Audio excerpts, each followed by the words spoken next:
쌍방과실사고 자기부담금 누구 몫인가 대법원 상대방 책임비율분은 청구 가능 첫 판단. 안녕하세요. 금융감독원 출신 손해사정사 조대원입니다. 차차 선처리 방식 한정보험 약관 해석 설명 의무 기준도 제시.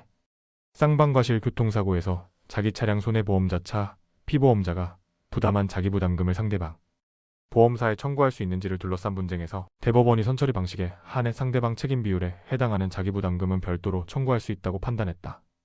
대법원은 자기부담금 약정은 피보험자 자신의 책임비율 범위에 관한 것이지 상대방 책임비율분까지 포기한 것으로 볼 수 없다며 원심 일부를 파기환송했다. 대법원 2026 1 29 선고 2022다 28만 7,284 판결. 사고 개요 자차 보험금에서 자기부담금 공제 후 지급. 원고들은 쌍방과실 교통사고로 차량 손해가 발생하자 차차 보험에 따라 수리비를 보상받았지만 약관에 따른 자기부담금 최대 50만 원은 공제된 채 보험금을 지급받았다. 이후 원고들은 자기부담금도 사고로 발생한 손해의 일부인데 상대방 책임비율에 해당하는 금액까지 전부 떠안는 것은 부당하다며 상대방 차량의 보험사들을 상대로 자기부담금 상당의 손해배상을 청구했다. 1심 전부 패소 자기부담금은 약정상 본인 부담 판단. 원심은 원고들이 자기부담금 약정이 포함된 차차 보험을 스스로 선택했고 사고 후 약정에 따라 이를 부담한 것이므로 상대방 보험사에 청구할 수 없다고 봐. 원고들의 청구를 모두 기각했다. 대법원 보험자대의 취지 고려해야. 대법원은 상법상 보험자대의 제도의 취지를 먼저 짚었다.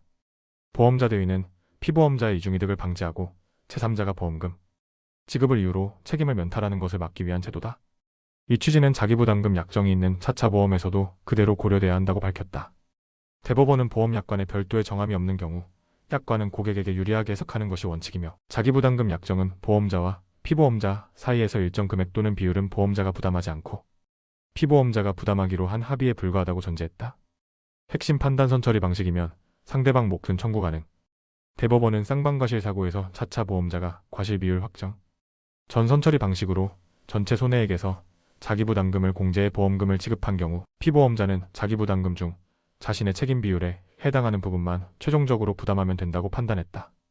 따라서 자기부담금 중 상대방 책임 비율에 상응하는 금액에 대해서는 피보험자가 상대방 또는 상대방 보험사에 별도로 손해배상을 청구할 수 있다고 봤다. 만약 이를 부정하면 상대방이 그 책임 비율만큼 손해배상 책임을 면탈하는 결과가 발생할 수 있다는 이유에서다. 교차 처리 방식은 청구 불가 구분 기준 명확화. 다만 대법원은 과실 비율이 확정된 후 이를 반영해 보험금을 지급하는 교차 처리 방식의 경우에는 상고 이유가 특정되지 않았다는 점을 들어 원심 판단을 유지했다. 이번 판결의 핵심은 선처리 방식에 한정된다는 점이 분명히 했다. 약관 명시 설명 의무도 지적. 대법원은 판결 말미에서 선처리 방식에서 발생하는 자기부담금의 정산 문제는 분쟁 소지가 크므로 보험약관의 정산 방법을 미리 명확히 규정하는 것이 바람직하며 이는 보험자의 명시 설명 의무 대상이 될 수 있다고 지적했다. 소액인 자기부담금 때문에 소비자가 별도의 소송을 제기해야 하는 불편을 줄여야 한다는 취지다. 전문가 의견. 조대원 손해사정사는 이번 판결은 차차 자기부담금이 무조건 운전자 몫이라는 관행을 처음으로 정리한 의미 있는 결정이라며 선처리 방식에서는 자기부담금도 과실 비율에 따라 나뉘어야 하고 상대방 책임분은 청구 대상이 된다는 점을 명확히 했다고 평가했다. 이어 실무적으로는 보험사가 약관의 정산 구조를 어떻게 설계하느냐가 중요해졌다며 향후 자차 보험금 지급 시 보험자가 상대방 책임비율분 자기부담금을 대위 회수해 피보험자에게 환급하는 방식이 제도화될 가능성도 크다고 덧붙였다. 손해사정사무소가 온 조대원 손해사정사였습니다. 감사합니다.